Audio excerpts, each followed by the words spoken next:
অত্যন্ত প্রিয় আমার শ্রদ্ধাভাজন আমাদের শিব সমুদ্রে যারা খেলছেন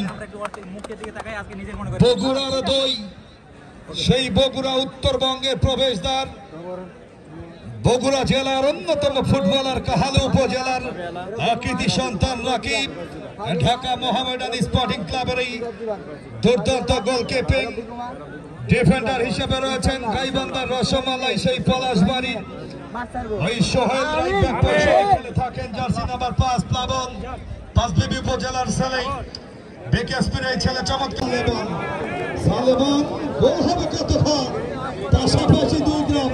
আমি সবিনয় অনুরোধ করবো বড় জোরে বিরোধী করবো, খেলা দেখবেন, উৎসব করবেন, আনন্দ করবেন জায়গা থেকে, কিন্তু নিজেরা কোনো দর্শক বিচারক হতে যাবেন না। আমরা রেফারি নিয়ে এসেছি, ওখানে মাঠে খেলোয়াড় পরে থাক, ছিঁড়ে যাক, ফাটে যাক, আকরা চুলের অধিকারী আসলে বিধাতা তার প্রতি সহায়।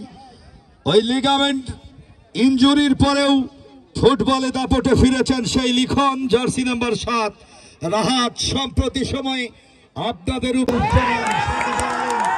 নুরুজ্জামান যেন কামান রাহাত আহাদ মোল্লা এই তো কিছুদিন আগেই নজিপুরের মাঠে দুর্দান্ত হ্যাট্রিক করেছিলেন। এই আহাদ যেখানেই যাই সেখানেই পাই, কখনো ফুলবাড়ি, কখনো দিনাজপুর, কখনো আবার সৈয়দপুর, কখনো আবার বিরাম। পাখিদের নিরে ফেরার সময় হচ্ছে, একেবারে গোধূলি লগ্নে সময় নিভু নিভু। এই মুহূর্তে টান টান উত্তেজনা ম্যাচের মধ্যে হবে কি সমতা? তারা তো চাইবেই সময় নষ্ট করবার জন্য পক্ষান্তরে দই হারা, পারবে কি সমতায় ফিরতে? আবার হীরা কেড়ে নিয়েছেন বিপ্লব, সেখান থেকে সোহেল ভালো খেলেন, হৃদয় লম্বা করে বাড়ালেন, আবার কিন্তু প্রণয় ধাপা ধাপ খেলা হচ্ছে মামা, আবার কিন্তু কুপ্পা কুপি কুপ্পা শামসু বসারে পরিমল কাছে ধুতি খুলে মার দেখিস কি মার হীরা।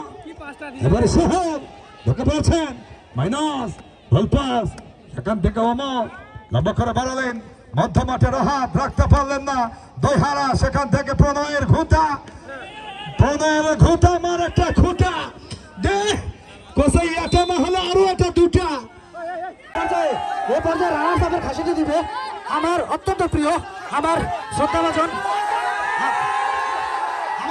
আমাদের মানহা এবার ফাঁসিতে তুলে দিবে ইল্লার হাতে। মঞ্জুরুল হক মানিক, খোবাইব এবং মানহা, খোবাইব মানহা ফাঁসিতে তুলে দেবে ইল্লা ভাই। ইল্লা ভাইকে কমেন্ট বক্সে অনুরোধ করছি।